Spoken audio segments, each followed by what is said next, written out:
মুত্তাকিনা ফিহা, সেখানে তারা হেলান দিয়া বসবে, সুন্দর আসন সুন্দর গদিতে হেলান দিয়া বসবে। ইয়াদুনা ফিহা বিফাকিহাতিন কাসীরা, সেখানে তারা ডাকবে অনেক ফল নিয়া, ওয়া শারাব এবং পানীয় নিয়া।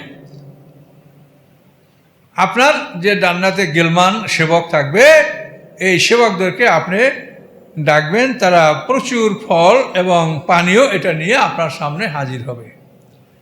আর জান্নাতবাসীদের কলিং বেল হচ্ছে সুবহানাক আল্লাহুম্মা।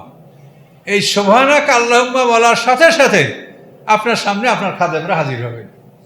এটা হলো জান্নাতবাসীদের কলিং বেল। কোরআনের আয়াত এটা, দাওয়াহুম ফিহা সুবহানাক আল্লাহুম্মা। সেখানে তাদের আহ্বান হবে সুবহানাক আল্লাহুম্মা। এই কথাটা আপনি বলার সাথে সাথে আপনার সামনে খাদেমরা হাজির। কি চান বলুন, বলবেন, মুহূর্তের মধ্যে সেই বিভিন্ন রকমের ফলমূল এবং পানীয় এগুলি আপনার সামনে তারা উপস্থিত করবে। ওয়াইন্দাহুম কাসিরুত তরফি আতরাব, এবং তাদের কাছে জান্নাতবাসীদের কাছে সেখানে থাকবে নিম্নে দৃষ্টিকারী সমবয়সী নারীরা, যারা নির্লজ্জ না। নির্লজ্জ মানুষ উপরের দিক তাকায়, আর যারা লজ্জাশীল নারী তারা নিচের দিক তাকায় থাকে, তারা লজ্জাশীলা। তো এইভাবে সেখানে লজ্জাশীলা নারী যারা নিম্নে দৃষ্টি নিক্ষেপ করেন, লজ্জাশীলা নারীরা যারা সমবয়সী, অর্থাৎ সেই নারীরা কেউই অধিক বয়সের না, সবাই এমন একটা বয়সের যে তারা বড় হয়েছে। পৃথিবীতে একটা মেয়ে লোক বড় হয়, তারপর তার হায়েজ আসে, কিন্তু তারা ওখানে বড় হয়েছে কিন্তু তাদের হায়েজ আসে নাই। এই বয়সে কুমারীদেরকেই আল্লাহ তাআলা জান্নাতবাসীদেরকে দান করবেন, এবং তারা সবাই এরকম সমবয়সী থাকবে। আপনার স্ত্রী, আপনিও বৃদ্ধ হবেন না, আপনার স্ত্রীও বৃদ্ধা থাকবে না, সবাই একটা সুন্দর বয়সী। পুরুষরা সাধারণত যেটা আমরা তাফসীর পাই যে 33 বছর বয়সের যুবক হবে পুরুষরা, এবং এটা একটা শক্তিশালী বয়স। আর স্ত্রীরা হবে ওই বয়সে যে তারা বড় হয়েছে কিন্তু এখনো তাদের হায়েজ আসে না, আর ওখানে কোনোদিন হায়েজ তাদের আসবে না। আল্লাহ বলেন, হাযা মা তুআদুনা লিয়াউমিল হিসাব, এই হচ্ছে ওই সকল বিষয় যা তোমাদের সাথে প্রতিশ্রুতি দেওয়া হয়েছে হিসাবের দিনে। হিসাবের দিনে হিসাব আনতে যদি তোমার পাশ করো, এগুলি তোমাদেরকে দেওয়া হবে। তোমার আমলনামার উপরে তোমাকে পরীক্ষা নিরীক্ষা যাচ পড়তাল করে হিসাব নেওয়া হবে। এই হিসাবের দিনে তুমি পাশ করলে এগুলি তোমার সাথে প্রতিশ্রুতি দেওয়া হয়েছে, এগুলি তুমি সেখানে লাভ করবে। কাজেই হিসাব হবে আমলনামার উপরে, মৌখিক কোনো হিসাব কিন্তু হবে না, সব লিখিত, সব লিখিত।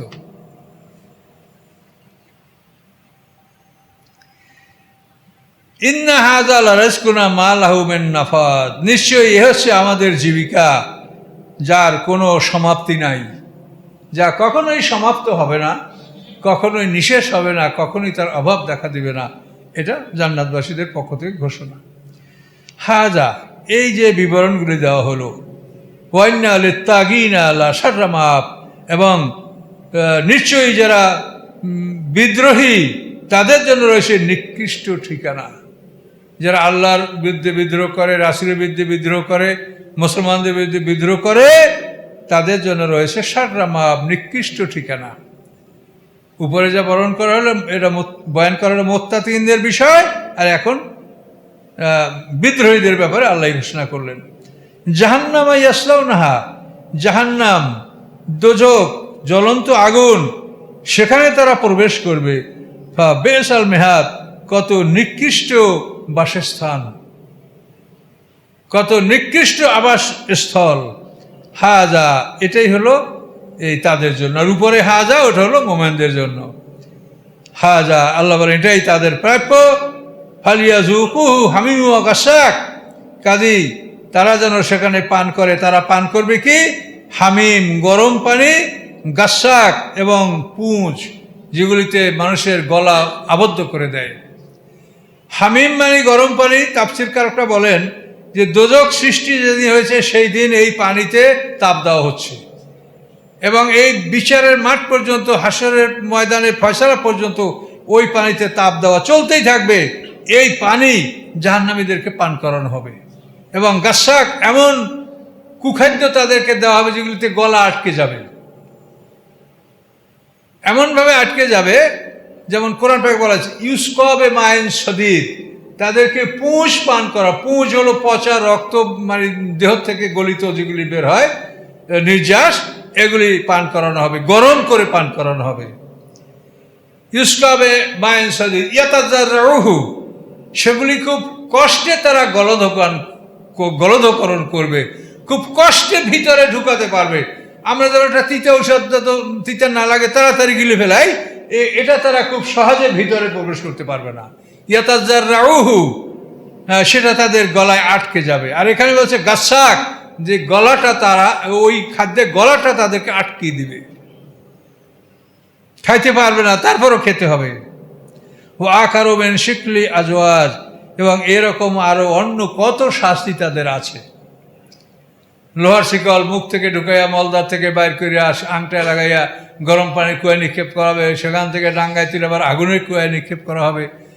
গলার সাথে ভারী কিবরিত পাথর, গন্ধক পাথর গলায় ঝুলিয়ে দিয়ে সেই পাথরে আগুন ধরাই দেওয়া হবে, এবং সেই আগুন জ্বলবে কলিজা পর্যন্ত, সেই আগুন অনুভব করবে। তাত্তালু আলাল আফিদা, কলিজার খবর নেবে সেই আগুনে। এই কত ধরনের যে শাস্তি সেখানে আছে, তা আল্লাহ বলেন আরো কত ধরনের শাস্তি সেখানে রয়েছে। হাজা, এই বিবরণগুলি তোমরা শোনো। ফাউজুম মুক্তাহিমুম মাকুম, এই ফৌজগুলি তোমাদের সাথে অবতরণ করেছে। হ্যাঁ, এই দোজকবাসীরা যখন ওর মধ্যে ঢুকবে তো বলবে যে এই ফাউজুম মুক্তাহিমুম মাকুম, এরা তোমাদের সাথে মিলিত হচ্ছে। অর্থাৎ প্রথম যে গ্রুপ ঢুকছে, পরের গ্রুপ ঢোকার সময় এই কথা বলা হবে যে এই গ্রুপ তোমাদের সাথে মিলিত হচ্ছে। লা মারহাবা মিম, তাদের ব্যাপারে কোনো মারহাবা নাই, কোনো মানে শুভাগমনের কোনো অভ্যর্থনা তাদের জন্য নাই। ইন্নাম সালুন নার, এরা দোজখের আগুনেই জ্বলবে। কলু, তখন তারা বলবে বাল আনতুম, ওই যারা শেষে ঢুকছে তারা ওদেরকে বাল আনতুম, মানে তোমরা, এই তোমরা বড়রা, তোমরা আমাদেরকে বিপদগামী করেছ, তোমাদের কারণে আজকে আমরা জাহান্নামী হয়েছি। লা মারহাবাম বিকুম, তোমাদের প্রতিও কোনো মারহাবা নাই, মানে কোনো মানে শুভ সংবাদ বা শুভ অভ্যর্থনা তোমাদের জন্য নাই। আনতুম কদ্দামতুমহু লানা, তোমরা আমাদের জন্য এগুলি আগে তোমরা প্রস্তুত করেছো, তোমাদের কারণে আমরা এই অবস্থায় উপনীত হয়েছি, তোমরা এটা আগে আমাদের জন্য উপস্থাপন করেছো। ফাবেস আল কারার, কত নিকৃষ্ট সেই ঠিকানা, সেই অবস্থান।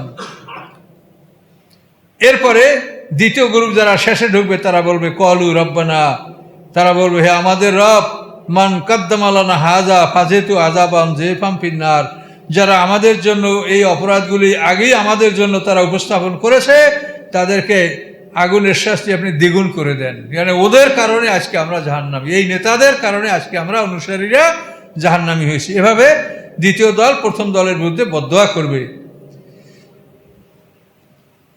এভাবে বদদোয়া করার পরে আল্লাহ বলবেন তোমাদের দোয়া কবুল করা হলো, তোমাদের প্রত্যেকেই শাস্তি বাড়িয়ে দেওয়া হবে। এই দোয়ার ফলাফল এটাই হবে।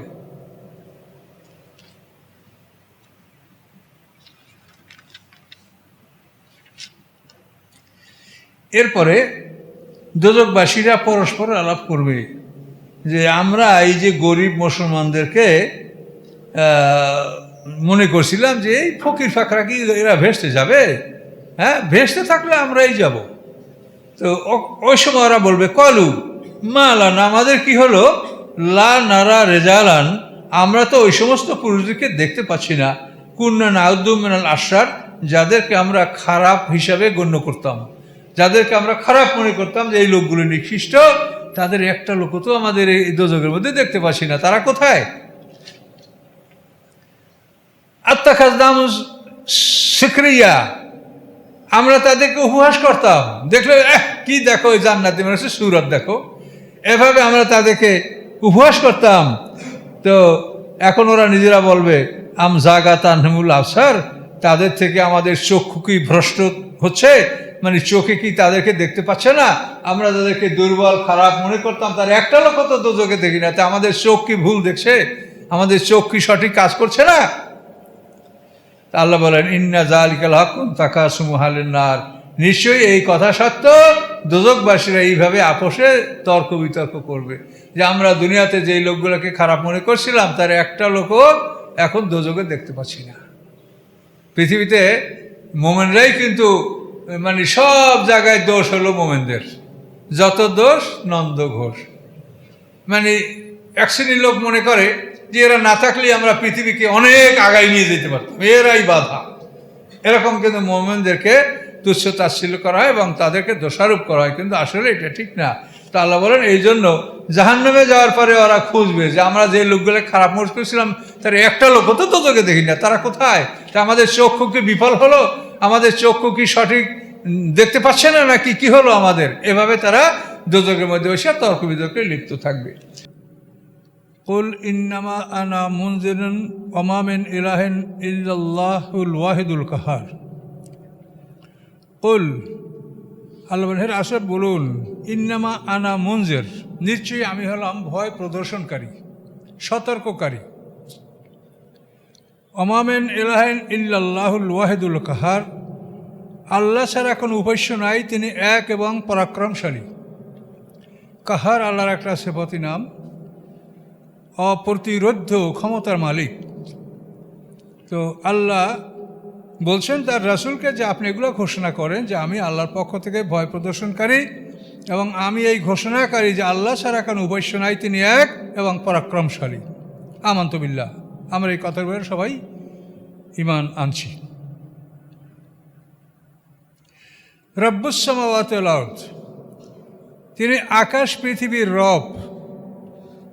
রব হচ্ছেন পালনেওয়ালা। আকাশের দৈনিক কি প্রয়োজন, এই জমিনের কি প্রয়োজন, এটা একমাত্র আল্লাহই সরবরাহ করতে পারে, এ ব্যাপারে আমাদের কোনো জ্ঞান নেই। আকাশের সূর্যকে জ্বালানোর জন্য প্রতিদিন কতটা হাইড্রোজেন লাগবে, গ্রহ নক্ষত্রগুলি এভাবে যথাস্থলে রাখার জন্য কি কি শক্তির প্রয়োজন, কোথায় কি দরকার, বায়ুমণ্ডলে কি দরকার, কতখানি অক্সিজেন সরবরাহ করা দরকার, এই আকাশ পৃথিবীর তিনি রব, তিনি এগুলি সব সরবরাহকারী। রব সাধারণত পালনেওয়ালা।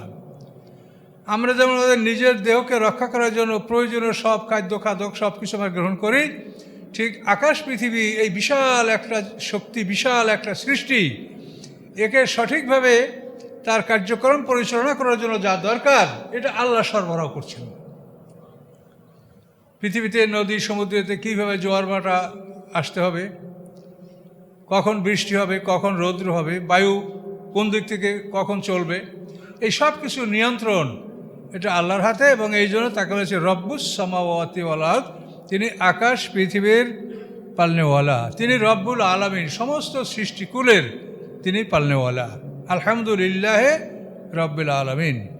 তো এখানে বলেছে রব্বুস সামাওয়াতি ওয়াল আরদ ওয়া মা বাইনাহুমা, তার রব্বুস সামাওয়াতি ওয়াল আরদ, এটার আকাশ পৃথিবী তিনি রব, এবং এই দুইয়ের মাঝে যা কিছু আছে তারও তিনি রব। তাহলে আমরা নদী সমুদ্র গাছপালা পশু পাখি যা কিছু সব এর মাঝে যা আছে এই সব কিছুরই রব আল্লাহ তাআলা। আর আজিজ, তিনি পরাক্রমশালী, তিনি গফার, ক্ষমাশীল। তো পরাক্রমশালী আগে বলে পরে বলছেন ক্ষমাশীল। তার কারণ অনেক সময় আমরা দুর্বলতার কারণে প্রতিশোধ গ্রহণ করতে পারি না বলে ক্ষমা করে দিছি, পারবো না, ওর সাথে কী করবো, তার সাথে যা বেটা তোরে ক্ষমা করে দিলাম।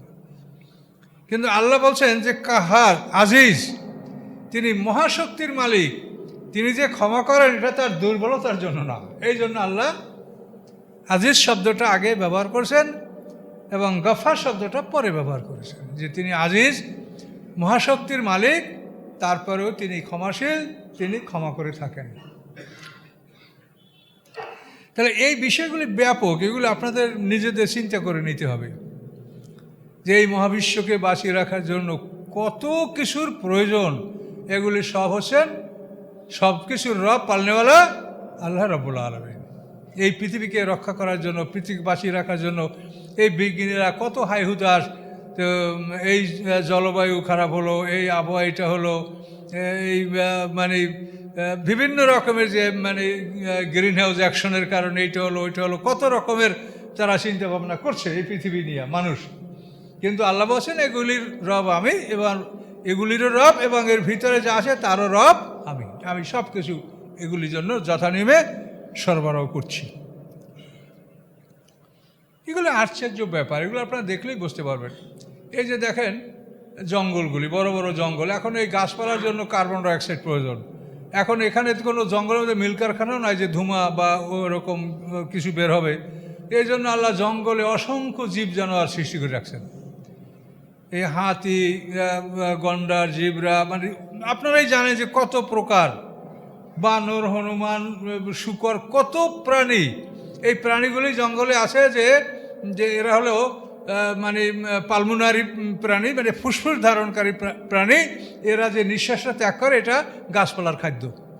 এখন এই গাছপালাকে বাঁচিয়ে রাখার জন্য আল্লাহ তাআলা জঙ্গলে বিশাল এক সংখ্যার পশু তিনি সৃষ্টি করে রেখেছেন, যার ফলে ভারসাম্য ঠিক থাকে।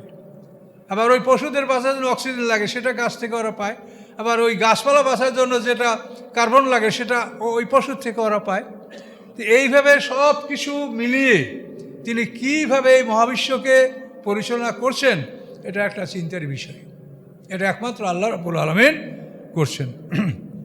পুরো বায়ুমণ্ডলকে অক্সিজেন দিয়ে ভরে রেখেছেন। যে অক্সিজেন কিনতে গেলে দেখেন যে কত ঝামেলা, এই অক্সিজেন নাই, ফুর হয়ে গেছে, তো এত বিল হয়েছে। অথচ আল্লাহ রাব্বুল আলামিন আমাদের জন্য পুরো বায়ুমণ্ডলটা অক্সিজেন থেকে ভরে দিয়েছেন। তোমরা শুয়ে নাক টানো, বৈশা নাক টানো, ঘুমাইয়া নাক টানো, অক্সিজেন তোমার চলছে। আর এই অক্সিজেন বন্ধ হয়ে গেলে মরণ।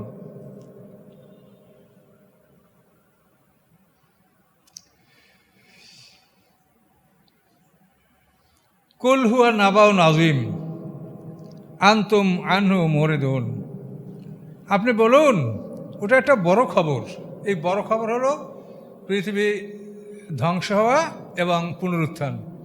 প্রথম সিঙ্গার ফুৎকারে পৃথিবীর সব ধ্বংস হবে, দ্বিতীয় সিঙ্গার ফুৎকারে সব জীবিত হয়ে হাসরের ময়দানে উঠে দাঁড়াবে। এটা বড় খবর।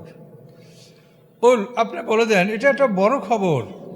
আনতুমানু মুরিদুন, তোমরা এই খবর হতে তোমরা ফিরে যাচ্ছ, এটা নিয়ে তোমরা চিন্তা গবেষণা করছো না।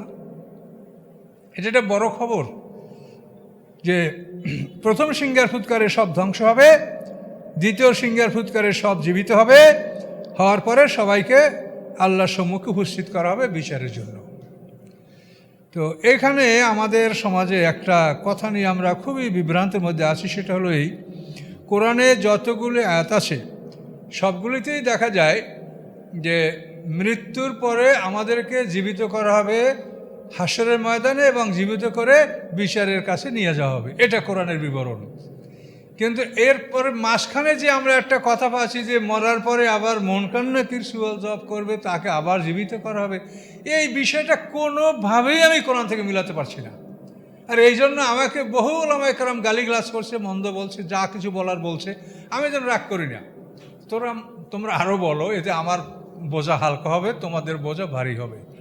কিন্তু তোমরা ঠান্ডা মাথায় চিন্তা করে দেখো যে একটা মানুষকে জিজ্ঞাসাবাদ করতে হলে তাকে জীবিত করা ছাড়া জিজ্ঞাসাবাদ করা কি সম্ভব? জীবিত হতে হবে তাকে। এখন এই মরার পরে কে তাকে জীবিত করবে? এই জীবিত করার ক্ষমতা কার আছে? একমাত্র আল্লাহ ছাড়া পৃথিবীর এমন কোনো ফেরেশতা বা এমন কোনো শক্তি আছে যে একজনকে জীবন দান করতে পারে, জীবিত করতে পারে? মরার পরে আবার তোমাদেরকে এই জীবিত করবে কবরে, তারপর মন কানাকির সুয়াল জবাব করে, এটা তো কোথাও এটা অস্তিত্ব পাওয়া যায় না কোরআনে, এটা মেলে না। আপনারা একেবারে সোজা ভাষায় দেখেন এই সূরা বাকারার 28 নম্বর আয়াতটা, এটা আপনাদের খুবই কাছে, কারণ এটা তো মানে সবাই আমরা এটা পড়ি, গভীরে যাইতে না পারলেও কোরআন শরীফের আমরা এগুলো কাছাকাছি সূরা দেখেন। এই 28 নম্বর আয়াতটা কি বলছে? কাইফা তাকফুরুনা বিল্লাহি ওয়া কুনতুম আমওয়াতা। কীভাবে তোমরা অবিশ্বাস করছো? তোমরা তো মৃত ছিলে, আমরা মরা ছিলাম। পৃথিবীতে আসার আগে আমরা মৃত ছিলাম। আদম এবং আদম সন্তানদেরকে আমাদেরকে আল্লাহ বের করে আমাদের থেকে একটা কথার জবাব নিলেন, আলাস্তু বিরব্বিকুম। এই কথাটা মানে আমি কি তোমাদের রব নই? এই কথাটার জবাব আমরা দিয়েছি কালু বালা, হ্যাঁ আমরা আপনাকে রব বলে স্বীকার করলাম। তো এই সাক্ষীকরণ করার পরে আমাদেরকে আল্লাহ মৃত্যু দান, কারণ মরে গেলাম। মরে আমরা যে আদম সন্তানদের পিঠ থেকে বের হয়েছিলাম, ওইভাবেই আমরা পর্যায়ক্রমে আবার আমাদেরকে আল্লাহ ঢুকাই দিল। আমাকে আমার বাবার পিঠে, বাবাকে দাদার পিঠে, দাদাকে তাহের পিঠে, এরকম ঢুকাতে ঢুকাতে সব আবার আদমের মধ্যে যে স্তূপ হলো, এভাবেই। তাহলে আমরা মৃত। এই মৃত অবস্থা থেকে আমরা এখন পৃথিবীতে জীবন নিয়ে আসছি। কাইফা তাকফুরুনা বিল্লাহি ওয়া কুনতুম আমওয়াতা, কিভাবে তোমরা কুফরি করছো, তোমরা তো মৃত ছিলে। পুরুষের যে বীর্যটা মানে সিমেন্স বা স্পার্ম, এটা কিন্তু মৃত। এই লক্ষ লক্ষ মানে পুরুষের এক ফোঁটা বীর্য অন্তত 2.5 লক্ষ নারী গর্ভ ধারণ করতে পারে, এত স্পার্ম থাকে পুরুষের পানিতে, এই সিমেন্সে। তো এগুলি কিন্তু সবই ধ্বংস হয়ে যায়, কিন্তু জীবন লাভ করে কোনটা? যদি এর কোনো একটা স্পার্ম একটা নারীর ডিম্বকোষকে কামড়াই ধরতে পারে এবং জরায়িত অবস্থান নিতে পারে, তো সেখান থেকে একটা ভ্রূণ সৃষ্টি হয় এবং এই ভ্রূণের ক্রমাগত ডেভেলপমেন্টের ফলে মানে 120 দিন পরে ওখানে আল্লাহ তাআলা প্রাণ ঢুকিয়ে দেন। এর আগে কিন্তু এর মধ্যে প্রাণ থাকে না। তো এই প্রাণ ঢুকানোটা যে কত জটিল, পৃথিবীর মানুষ চাঁদে গেল, মঙ্গলে গেল, কিন্তু এই বিষয় সম্পর্কে কোনোই অগ্রগতি তাদের নাই। যে প্রাণটা ঢুকলো কী করে, আবার বাইর হয় কি করে, তোমরা এটা ঠেকাতে পারছো না কেন? তাহলে তোমরা সারা পৃথিবীর কি আবিষ্কারটা করলে? তাহলে এখানে আল্লাহ যেটা বলছে যে তোমরা মৃত ছিলে, ফাহিয়াকুম, তোমাদেরকে আল্লাহ জীবিত করছেন। পিতামাতার মাধ্যমে আমরা জীবিত হয়ে পৃথিবীতে আসছি। সুম্মা ইউমীতুকুম, এরপর তোমাদেরকে আল্লাহ মৃত করবেন, অর্থাৎ আমরা যে কোনো এক সময় আগে পরে আমরা মরব। সুম্মা ইউহয়িকুম, মরার পরে তোমাদেরকে আবার তিনি জীবিত করবেন। জীবিত করার পরে সুম্মা ইলাইহি তুরজাউন, তারপর তোমরা সবাই আল্লাহর দিকে প্রত্যাবর্তিত হবে। এখন মরার পরে আবার জীবিত করে আল্লাহর কাছে বিচারের সম্মুখে হাজির করা হবে, এটা হলো কোরআনের বিবরণ। এখন মরার পরে আর একবার জীবিত করা হবে মাঝখানে, আর মুনকার নেকির সুয়াল করবে, এটা তো কোনো অস্তিত্ব আমরা পাচ্ছি না। এখন এইটা নিয়ে হাজার হাজার হাদিস দ্বারা সমাজে এমন একটা অবস্থা সৃষ্টি করছে যে মানে এটা যদি আমি বলি তো খুব খারাপ লাগবে, যে এটা হলো আমাদের মানে উপার্জনের একটা মাধ্যম, যে এই কথা কইয়া মানুষকে কান্দাইতে না পারলে আমরা পয়সা আদায় করতে পারি না। এটা খুব দুঃখজনক কথা, এটা আমার বলা ঠিক না, কিন্তু আসলে এটা দেখা যাচ্ছে বাস্তব। যে একটা কথার আপনারা পরীক্ষা নিরীক্ষা করবেন না, হাদিস কি সব জাল হাদিস মুক্ত, হাদিসের ব্যাপারটা জানে, যেটা বিশাল ব্যাপার, একটা ফেতনা। কাজেই আপনাদেরকে আবারও বলছি যে আপনারা পরীক্ষা করে দেখেন, এই যে কথাটা আল্লাহ বলছেন, তোমরা ছিলে মৃত, আহিয়াকুম, তোমাদেরকে জীবন দান করা হলো, এই আমরা জীবন। সুম্মা ইউমীতুকুম, এরপর তোমাদেরকে মৃত্যু দান করা হবে। সুম্মা ইউহয়িকুম, তারপর তোমাদেরকে জীবিত করা হবে। সুম্মা ইলাইহি তুরজাউন, জীবিত করার পরে আল্লাহর সামনে, আল্লাহ বিচারের সিংহাসনে থাকে, ওখানে তোমাদেরকে হাজির করা হবে। তাহলে এর মাঝখানে মরণ এবং হাসর, এর মাঝখানে আবার মানুষকে জীবিত করা হবে, এটা কে করবে? এটা তো এর কোনোই প্রমাণ কোরআনে নাই। কোরআনের যতগুলি আয়াত আছে সবই একই রকম। রব্বানা আমাত্তা নাসনাতাইনে ওয়াহিয়াইতা নাসনাতাইনে ফায়তারাফনা বিযুনুবিনা ফাহাল ইলা খুরুজিম মিন সাবিল। এটা সূরা গাফির বা সূরা মুমিন 40 নম্বর সূরার 11 নম্বর আয়াত। মানুষেরা দোজখে যাওয়ার পরে বলবে, হে আল্লাহ, আমাত্তা নাসনাতাইনে, দুবার আপনি আমাকে মৃত্যু দান করেছেন। ওয়াহিয়াইতা নাসনাতাইনে, দুবার আপনি আমাকে হায়াত দান করেছেন। ফায়তারাফনা বিযুনুবিনা, আমরা আমাদের সমস্ত অপরাধ স্বীকার করলাম। ফাহাল ইলা খুরুজিম মিন সাবিল, বলেন এখান থেকে বের হওয়ার কোনো পথ আছে? এখানেও দেখেন, 2টা মরণ 2টা জীবন। এখন যদি মরণের পরে হাসর, এর মাঝখানে যদি আরেকটা জীবন আপনারা বলেন, তাহলে 3টা জীবন 3টে মরণ, এটা কোথায় পাবেন আপনি? কোরআনের খেলাফ হয়ে যাচ্ছে কথাটা। হাদিসে থাকলেও আমাদের আপত্তি নেই, হাদিসে আছে, কোরআনে নাই, তাও মানবো যদি কোরআনের খেলাফ না হয়। কিন্তু হাদিস যদি কোরআনের খেলাফ হয়ে যায়, কোরআনের সাথে কন্ট্রাডিক্টরি হয়ে যাচ্ছে, সেটা তো আমাদের মানার জন্য আমি কেন, পৃথিবীর কোনো মুহাদ্দিসরাই বলেন নাই যে সেটা আপনারা মানেন। কিন্তু সমস্যাটা হলো যে এরা এটা নিয়ে গবেষণা করেন নাই, না করার ফলে এগুলি আমাদের ধর্মগ্রন্থে ওভাবে চলেই আসতেছে। কিন্তু এটা নিয়ে গবেষণা করলে তখন তাদের কাছে এটা ধরা পড়বে যে আসলেই তো সত্য, 2টা মরণ 2টা জীবন, এই হাতে এই একই জিনিস প্রমাণ হয়। তাহলে 3টা জীবন কোথার থেকে আসলো? একটা মানুষকে মারা হলো, তার ইঞ্জিন খুলে পৃথক করা হলো, তার দেহকে আলাদা করা হলো, এখন আবার 12 ঘন্টা পর আবার তাকে কে জীবিত করলো? আর মন কান্নাকের কি মানুষকে জিজ্ঞাসাবাদ করার ক্ষমতা রাখে? কশ্চিনকালেও ফেরেশতারা মানুষকে জিজ্ঞাসাবাদ করার ক্ষমতা রাখে না। তার কারণ আল্লাহর সামনে মানুষ হাজির হবে, মিথ্যে কথা বলবে। এখন মুনকার নেকির সাথে যদি সামনে যে হাজির করা হয়, তো মানুষ বলবে হ্যাঁ রব্বি আল্লাহ, আমার রব, আর কিন্তু সে জীবনও আল্লাহকে মানে নাই পৃথিবীতে। আমার নবী মোহাম্মদ সাল্লাম মুনকার নাকিরকে বলবে, কিন্তু আসলে সে নবীকে মানে নাই। এখন মুনকার নাকির কি করে বুঝবে যে এই লোকটা সত্য বলছে না মিথ্যে বলছে? আল্লাহ ছাড়া কেউ গায়েব জানে? আকাশ পৃথিবীতে যারা আছে আল্লাহ ছাড়া কেউ গায়েব জানে না। এই জন্য বিচারক আল্লাহ। তুমি মিথ্যা বলছো, তোমার সব আল্লাহ জানে। কাজে আল্লাহ তোমার মুখ বন্ধ করে তোমার হাত পা দিয়া তোমার কথা বের করবে। কাজে এগুলো কি মুনকার নাকিরের ক্ষমতা আছে?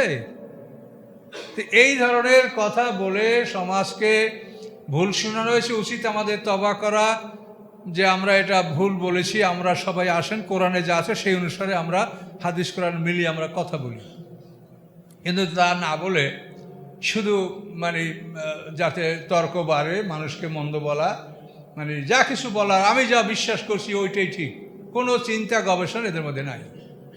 কাজে এই জন্য আমি সবাইকে অনুরোধ করব যে আপনারা চিন্তা গবেষণা করেন। দেখেন, আমিও তো জান্নাতের আশায় এই পরিশ্রমগুলো করছি। আমি তো দুনিয়ার কি পাচ্ছি আপনারা বলেন? আমার যত ইউটিউবে কথা যে আমি কাউকে থেকে টাকা নিচ্ছি। আমি নিজে স্বাভাবিকভাবে একটা মানুষ জীবনযাপন করতে গেলে অন্তত ডাল ভাতও তো খাইতে হয়। সেভাবেই আমি সামান্য কিছু আমাকে আল্লাহ দিচ্ছে, আমি আমার বই পুস্তকের মাধ্যমে আমি, কিন্তু আমার এই ওয়াজ নসিহাত এগুলির ব্যাপারে তো আমি কোথাও কারোর কাছে কোনোদিন কোনো ডিমান্ড করি নাই। আমি তো আল্লাহকে পাওয়ার জন্য, জান্নাতের জন্যই প্রচেষ্টা করছি। কিন্তু আপনারা আমাকে গালি দিচ্ছেন, দেন, তারপরও বলবো যে আপনারা গবেষণাটা করিয়ে দেখেন যে আপনারা মিলাতে পারেন কিনা। তৃতীয়বার তাকে কে জীবিত করলো? জীবিত করে আল্লাহ ছাড়া কেউ মানুষকে জীবিত করতে পারে? তা আল্লাহ এখনই এই মানুষটাকে মারলেন, আবার এখনই জীবিত করে আবার তাহলে সুয়াল জব শুরু করা হবে? আল্লাহ বলেন তোমাকে মেরেছি অমেম ওরাহিম বারজাকুন এলা ইয়াবাসুন, তাদের সামনে একটা পর্দার আড়ালের জগৎ, ইয়াবাসুন কিয়ামত পর্যন্ত এই পর্দার আড়ালের জগতে থাকবে। এবং ওঠার পরে বলবে ইয়া ওয়াইলানা মান বাআসানা মিন মারকাদিনা, আফসোস আমাদেরকে আমাদের ঘুম থেকে কে জাগালো। তো শাস্তি কিন্তু মৃত্যুর পরে আছে। যারা শাস্তির যোগ্য তাদেরকে সংরক্ষণ করা হবে সিজিনে, সিজিন মানে জেলখানা। আর যারা ভালো তাদেরকে সংরক্ষণ করা হবে ইল্লিনে। মরার পরে শাস্তি কিন্তু অনিবার্য, কিন্তু এই কবরে জিন্দা করার মুনকার নাকিরের সুয়াল জবাব করা, এটা নিয়ে হলো মানে এটা আমরা মিলাতে পারছি না। দেখেন, একটা মানুষ 6 মাস জেল হয়েছে, এই জেল থেকে বাঁচার জন্য 6 বছর পালাই বেড়াচ্ছে। তাহলে জেলটা কত বড় ভয়ঙ্কর। তা আল্লাহ বলছে যে যারা অপরাধী তাদেরকে সিজিনে রাখা হবে। ফুজ্জার যারা, এই সূরা মুত্তাফিফিনের মধ্যে দেখেন যে ফাসেক ফুজ্জার যারা, তাদেরকে আল্লাহ রাখবেন সিজিনে, আর ইমানদারদেরকে রাখবেন আল্লাহ তাআলা ইল্লিনে। কাজী মরার পর থেকে কিয়ামত পর্যন্ত এই অবস্থানটাই হলো তাদের, যারা অপরাধী তারা শাস্তি জায়গায় থাকবে। শাস্তিটা ঠিকই আছে, কিন্তু তাকে কবরে জিন্দা করা হবে, মুনকার নাকির সুয়াল, এই জিনিসটার কোনো অস্তিত্ব আমরা পাচ্ছি না। তো এই জন্য দেখেন আল্লাহ তাআলা কোরআনে কি বলেন, যে আল্লাহ বলছেন এটা একটা বড় খবর, আনতুমানু মুরিদুন, এই খবর থেকে তোমরা ফিরে যাচ্ছ, এই খবর সম্পর্কে তোমরা অনুসন্ধান করছো না। মা কানা লিমিন ইলমিন বিল মালাইল আযা ইয ইয়াখতাসিমুন, আল্লাহ বলেন ঊর্ধ্ব জগতের ব্যাপারে আমার কোনো জ্ঞান ছিল না। ইয ইয়াখতাসিমুন, যখন ঊর্ধ্ব জগতে তারা তর্ক বিতর্ক করতেছিল। ঊর্ধ্ব জগতে যখন আল্লাহ তাআলা ফেরেশতাদেরকে ডেকে বললেন ইন্নী জাইলুন ফিল আরদি খলিফা, এই কথাটা তো ফেরেশতারা সাথে সাথে মেনে নেয় না, এটা নিয়ে তারা তো বিতর্কে লিপ্ত হয়েছে। তারা কি বলল? কলু আতাজালু ফিহা মা ইউফসিদু ফিহা ওয়া ইয়াসফিকুদ দিমা, আপনি এমন একটা জাত সৃষ্টি করবেন, এমন একটা সৃষ্টি আপনি পৃথিবীতে নিয়ে আসবেন যারা ফাসাদ করবে, রক্তপাত করবে, অথচ আমরা আপনার পবিত্রতা যাপনা করছি, আপনার তাসবিহ পবিত্রতা গুণগান আমরাই তো যাপনা করছি, তোদেরকে কেন সৃষ্টি করবেন? এই যে বাক বিতণ্ডা, ফেরেশতারা আপোষে যে তর্ক করেছে আল্লাহর সাথে, সেই কথা বলা হচ্ছে মা কানা লিমিন ইলমিন বিল মালাইল আ'লা, এই ঊর্ধ্ব জগৎ সম্পর্কে আমার কোনো জ্ঞান ছিল না। ইয ইয়াখতাসিমুন, যখন তারা এই নিয়ে ঝগড়া করছিল, কোথায় মুহাম্মদ সাল্লাল্লাহু আলাইহি ওয়াসাল্লাম আর কোথায় আদম সৃষ্টি। তাই বলেন যে আমি তো সেখানে ছিলাম না, তো এগুলো আমি তোমাদেরকে শোনালাম কোত্থেকে? যে আমার কাছে ওহী আসে, আমি রাসূল, এই জন্য তোমাদেরকে শোনাতে পারছি। এই ইউহা ইলাইয়া, নিশ্চয়ই আমার কাছে ওহীর মাধ্যমে এগুলি জানানো হচ্ছে। ইল্লা আন্নামা আনা নাযিরুম মুবিন, যে নিশ্চয়ই আমি তোমাদের কাছে স্পষ্ট ভয় প্রদর্শনকারী রাসূল। ওহীর মাধ্যমে আমাকে এই সমস্ত বিষয় জানানো হচ্ছে বলেই আমি তোমাদেরকে আদম সৃষ্টির পূর্বের কথাও তোমাদেরকে আমি বলতে সক্ষম হচ্ছি। কাজে এটা আমার কোনো জ্ঞান এটার ব্যাপারে ছিল না।